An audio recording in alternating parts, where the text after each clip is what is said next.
Bienvenue dans cette toute nouvelle vidéo de la Bourse en clair. Aujourd'hui, je voulais vous partager 3 tips qui m'auraient bien aidé lorsque je commençais cette folle aventure qu'est le trading il y a pas mal d'années. Bon allez, je vous partage ça de suite. C'est parti, on y va!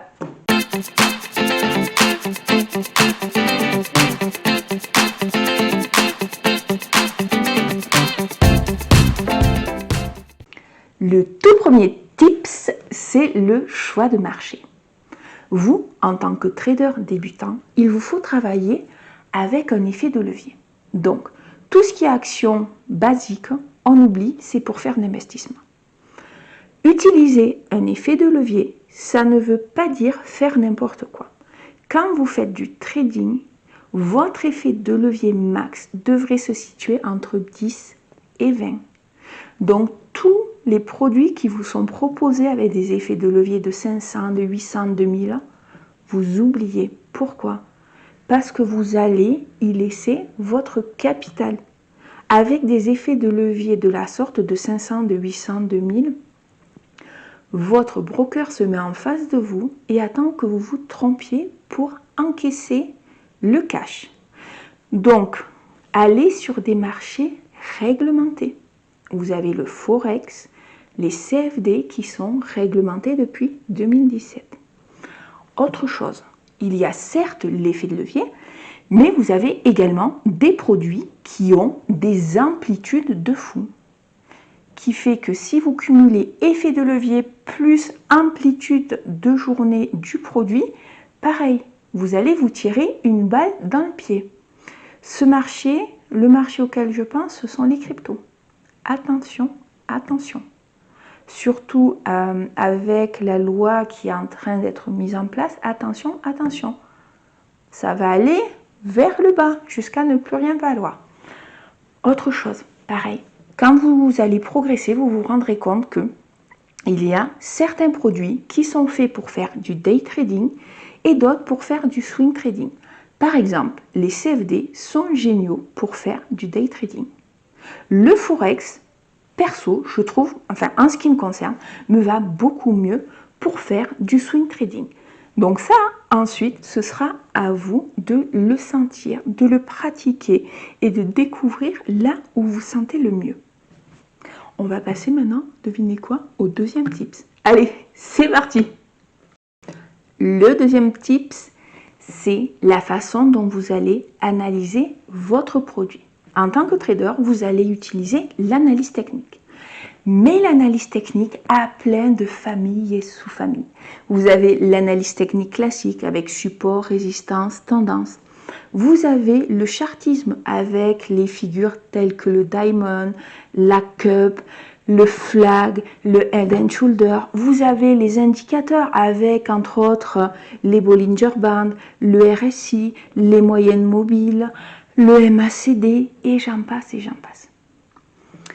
En tant que débutant, vous ne saurez pas quel outil choisir, sachant que certains outils sont plus adaptés à certains marchés que d'autres. Par exemple, le RSI fonctionne plutôt bien avec les CFD. Le Forex, par contre, comme indicateur, surkiffe les bols de Bollinger. Donc, vous avez une multitude d'éléments à prendre en compte. Et ça, pour les acquérir, il y a la pratique. La seule chose que je peux vous conseiller, c'est de vous concentrer sur une technique. Si vous faites de la lecture de chandelier japonais, utilisez la lecture japonaise. Si vous utilisez l'analyse technique classique, support, résistance, tendance, travaillez uniquement ça. Évitez de mélanger avec du Ishimoku, de la MACD, de la moyenne mobile, parce que tous ces indicateurs vont, transformer vos graphiques en véritable arbre de Noël, et surtout, vous ne saurez plus quel indicateur écouter. Donc, sélectionnez bien un outil et voyez dans quelle phase il est plus cohérent à votre analyse et vous permet de gagner. Sélectionnez un outil. Pareil, vous verrez qu'en pratiquant, il y a certaines phases de marché avec lesquelles vous serez plus à l'aise. Vous serez peut-être plus à l'aise quand le marché monte. Vous serez alors un Ou au contraire, vous arriverez mieux à définir les marchés baissiers. Vous serez dans ce cas un bear. Ou sinon, vous préférez plutôt travailler les marchés neutres en vous amusant à travailler les hauts et les bas du canal. Donc ça, pareil, il n'y a qu'une chose pour savoir ce qui vous va le mieux. C'est pratiquer, pratiquer, pratiquer. Pratiquer avec un petit capital. Quand on débute, il y a beaucoup de risques. Donc, toujours avec de l'argent que l'on peut perdre. Ça, c'est essentiel. On va parler maintenant du troisième tips, pour éviter que votre mental ne vous fasse exploser en plein vol. C'est parti, on parle du troisième tips. Le troisième tips le plus important, votre mental, votre psychologie, vos émotions. Ce que vous avez là-dedans fera votre résultat, fera vos bénéfices ou fera vos pertes. Donc, pour gérer son mental, je vais vous donner par exemple un petit tips tout simple. Vous ouvrez une ligne. Comment vous réagissez si cette ligne, si cet ordre est ouvert overnight, que vous avez cette ligne ouverte pendant plusieurs jours d'affilée? Est-ce que vous êtes tranquille, vous arrivez à dormir tranquillement? Est-ce que vous êtes serein? Si c'est le cas, faites du swing trading, vous êtes fait pour. Si de savoir, de penser que vous avez une ligne ouverte overnight, que cela vous stresse au plus haut point, c'est que vous êtes fait pour faire du day trading. Des petites choses comme ça vont vous permettre d'améliorer et de travailler avec l'individu que vous êtes. Car chaque individu a des approches qui lui sont propres.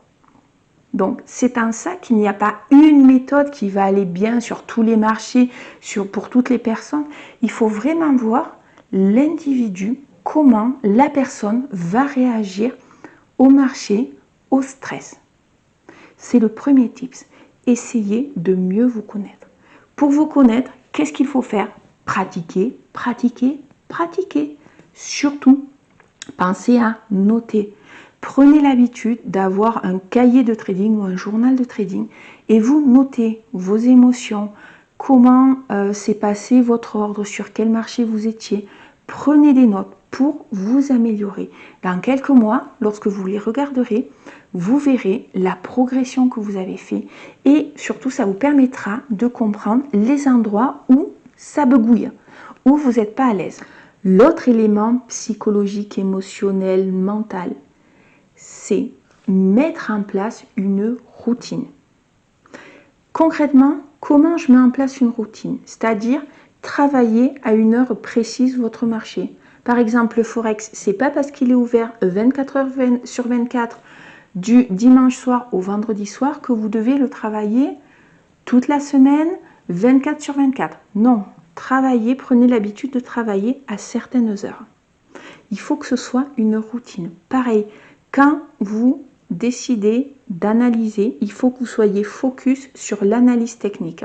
C'est-à-dire que tout ce qui est money management doit être déjà acquis.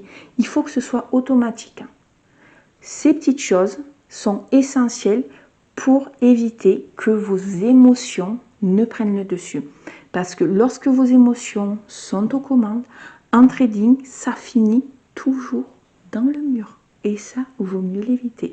Sur ce, je vous dis à la semaine prochaine pour une nouvelle vidéo de la Bourse en clair. Ciao, ciao!